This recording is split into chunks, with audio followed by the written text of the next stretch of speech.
Assalamualaikum warahmatullahi wabarakatuh. Halo semua, kembali lagi bersama saya Aida Setirodina dengan NIM 12300220004 dari Prodi S1 Kebidanan, Fakultas Keperawatan dan Kebidanan, Universitas Nahdlatul Ulama Surabaya. Kali ini saya mendapatkan tugas dari mata kuliah Fisika Kesehatan, yaitu tugas termodinamika praktikum kedua. Nah, pada praktikum kedua ini saya akan menjelaskan tentang pengaturan suhu tubuh manusia dengan kaidah fisika. Lalu yang kedua ada pengaturan suhu tubuh manusia dengan kaidah metabolisme. Lalu selanjutnya ada pengaturan suhu tubuh manusia berdasarkan usia. Lalu yang keempat ada suhu tubuh normal berdasarkan bagian tubuh manusia. Dan yang terakhir ada beberapa penyakit yang berkaitan dengan perubahan suhu tubuh manusia. Baiklah, langsung saja kita mulai ke pembahasan yang pertama, yaitu pengaturan suhu tubuh manusia dengan kaidah fisika. Dikenali dengan kaidah fisika dikarenakan lebih banyak kepada penggunaan otot-otot tubuh dan secara fisik. Di selang probabilitas yang akan terjadi ialah yang pertama ada suhu badan tinggi melebihi normal, dan yang kedua ada suhu tubuh rendah melebihi batas normal. Apabila suhu badan tinggi, termoreseptor akan mentransfer suhu pada kulit, di otot, lalu ke hipotalamus. Nah, hipotalamus akan berfungsi sebagai termostat untuk mengatur suhu darah yang melewatinya. Mekanisme koreksi akan diarahkan atau dirangsang oleh hipotalamus dengan memakai koordinasi tubuh. Mekanisme koreksi apabila suhu badan tinggi ialah yang pertama vasodilasi, yaitu pembuluh darah berkembang untuk berhampiran dengan kulit atau lingkungan luar yang memungkinkan panas dibebaskan keluar. Lalu bulu kulit ditegakkan untuk mengurangi udara yang terperangkap pada kulit supaya panas gampang dibebaskan. Karena udara merupakan konduktor panas yang baik, bulu kulit diatur oleh otot erektor.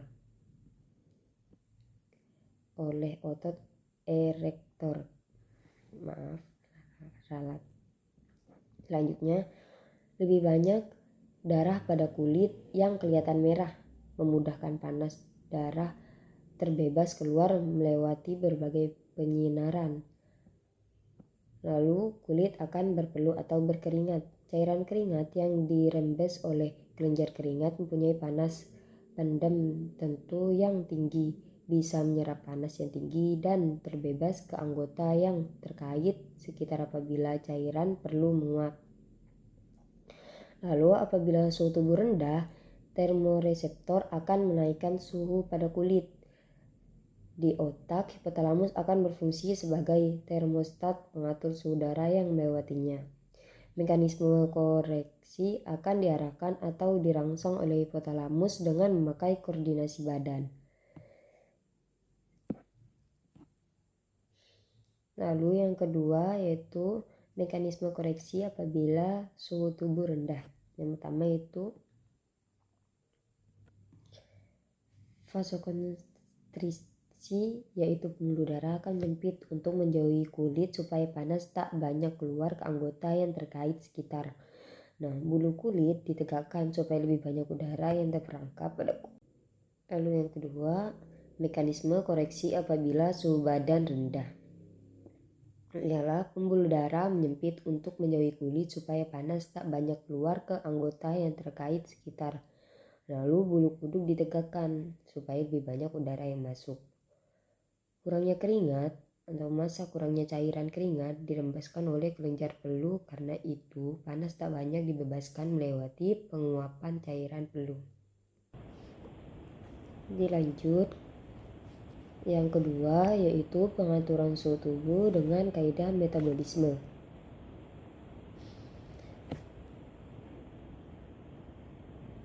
Dikenal sebagai kaidah metabolisme karena pengaturan lebih kepada pengaturan kimia badan daripada secara fisik, walaupun terdapat pengaturan yang melibatkan otot-otot juga. Kawalan ini juga melibatkan beberapa peran. Yang pertama itu dari otot rangka, kelenjar adrenalin, dan kelenjar tiroid. Dalam kondisi sejuk, hipotalamus akan mengatur otak rangka untuk vasokonstriksi secara aktif. Hal ini akan menyebabkan seorang menggigil dan meningkatkan suhu badan. Sedangkan dalam kondisi panas, keaktifan otot rangka akan menjadi kurang. Begitu juga dengan sekresi hormon tertentu oleh kelenjar adrenalin dan kelenjar tiroid akan mengurangi juga. Dalam kaidah metabolisme ini ada juga beberapa hormon yang turut membantu, yaitu ada hormon epinefrin dan norepinefrin, lalu ada hormon insulin, hormon glukagon.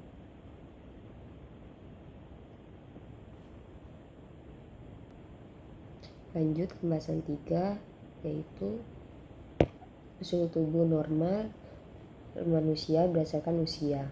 Rata-rata suhu tubuh normal manusia berdasarkan. Lalu kita masuk pembahasan yang keempat yaitu suhu tubuh normal berdasarkan bagian tubuh manusia. Pertama itu termometer telinga atau dari telinga. Sesuai namanya, termometer bentuk kerucut kecil ini digunakan di telinga. Suhu tubuh umumnya bisa terlihat di layar digital hanya dalam hitungan detik. Lalu yang kedua ada termometer raksa. Jenis termometer konvensional yang terbuat dari kaca dan air raksa. Termometer ini paling murah dan mudah ditemukan, tetapi tidak aman digunakan karena bisa pecah dan mengeluarkan air raksa yang beracun. Lalu yang ketiga ada termometer elektronik. Termometer elektronik terbuat dari plastik dan ujungnya menyerupai pensil. Selain dapat digunakan di berbagai area tubuh seperti ketiak, mulut, dan anus, jenis termometer ini mudah digunakan dan dibaca. Lalu ada termometer dahi. Termometer dahi menggunakan suhu kulit untuk menentukan suhu tubuh. Termometer ini memiliki bentuk yang tipis dan penggunaannya hanya dengan ditempelkan di dahi. Lalu yang kelima ada termometer arteri temporal. Termometer ini hampir serupa dengan termometer dahi yang digunakan di dahi untuk mengukur suhu tubuh. Lalu ada termometer sekali pakai. Biasanya termometer jenis ini hanya bisa digunakan sekali di mulut atau di rektum. Termometer sekali pakai juga dapat dipakai untuk mengukur suhu bayi secara terus-menerus selama 48 jam. Termometer ini aman tetapi tidak seakurat termometer elektronik dan termometer telinga. Yang ketujuh ada termometer dot. Sesuai dengan namanya, termometer ini berfungsi atau bisa digunakan untuk bayi dengan cara diletakkan di mulut bayi. Termometer dot terbilang kurang efektif dan efisien karena butuh waktu lama sehingga hasilnya muncul dan tidak seakurat dengan seperti termometer lain. Dan yang terakhir adalah beberapa penyakit yang berkaitan dengan perubahan suhu tubuh. Suhu tubuh sangat mudah sekali berubah dan dipengaruhi oleh berbagai faktor. Perubahan suhu tubuh sangat erat kaitannya dengan produksi panas yang berlebihan, produksi panas maksimal maupun pengeluaran panas yang berlebihan. Tentunya sifat perubahan panas tersebut sangat mempengaruhi masalah klinis yang dialami oleh setiap orang. Adapun beberapa penyakit, yaitu yang pertama ada demam. Demam bisa terjadi disebabkan karena mekanisme pengeluaran panas tidak mampu untuk mempertahankan kecepatan pengeluaran panas tersebut. sehingga mengakibatkan suhu dalam tubuh menjadi tidak normal. Demam merupakan mekanisme pertahanan yang penting. Peningkatan ringan suhu sampai 39 derajat Celcius, peningkatan sistem imun tubuh. Demam juga merupakan bentuk pertarungan akibat infeksi karena virus menstimulasi interferon atau substansi yang bersifat melawan virus. Pola demam berbeda tergantung pada virogen. Peningkatan dan penurunan jumlah virogen berakibat muncul demam dan turun dalam waktu yang berbeda. Dan selama demam, metabolisme meningkat dan konsumsi oksigen bertambah. Metabolisme tubuh meningkat 7-7% untuk setiap derajat kenaikan suhunya. Lalu yang kedua ada hipertermia. Hipertermia adalah peningkatan suhu tubuh sehubungan dengan ketidakmampuan tubuh untuk meningkatkan pengeluaran panas atau penurunan produksi panas. Setiap penyakit atau trauma pada hipotalamus dapat mempengaruhi mekanisme pengeluaran panas. Hipotermia maligna adalah kondisi bawaan di mana tidak dapat mengontrol produksi panas yang terjadi ketika orang yang rentan menggunakan obat-obatan anestetik tertentu. Lalu yang ketiga ada hipotermia.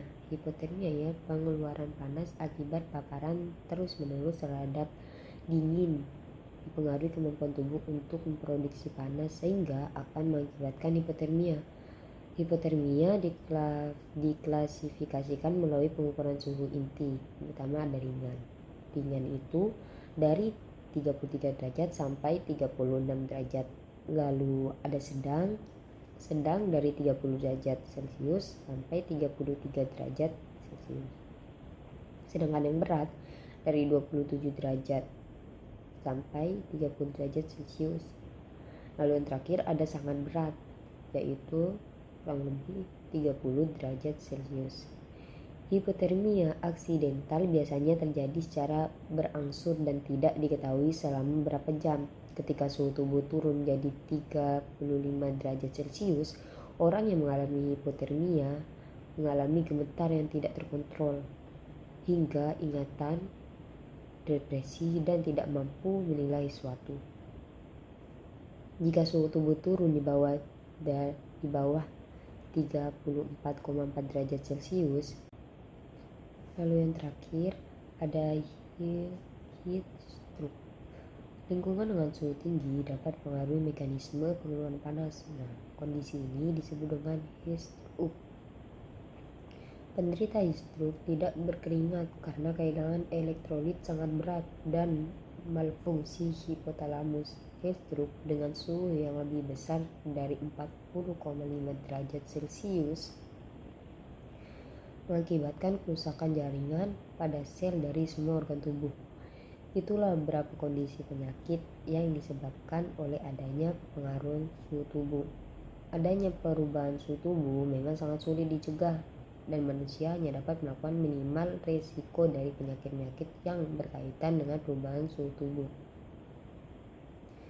Nah, hal-hal di atas bisa dihindari atau bisa dicegah dengan rajin memeriksa kondisi tubuh ke dokter secara rutin, mengkonsumsi makanan sehat, berolahraga secara teratur, dan mencukupi kebutuhan tidur. Dengan demikian, penyakit apapun bisa dicegah jika mampu menyerang sekalipun, meskipun risiko penyakitnya tak akan terlalu parah dan juga proses penyembuhan relatif cepat karena orang senantiasa menjaga kebugaran dan kesehatan tubuhnya, memiliki daya imun yang lebih kuat. Baiklah, cukup sekian penjelasan dari saya. Jika ada tutur kata yang kurang berkenan atau salah, mohon maaf sebesar-besarnya. Assalamualaikum warahmatullahi wabarakatuh.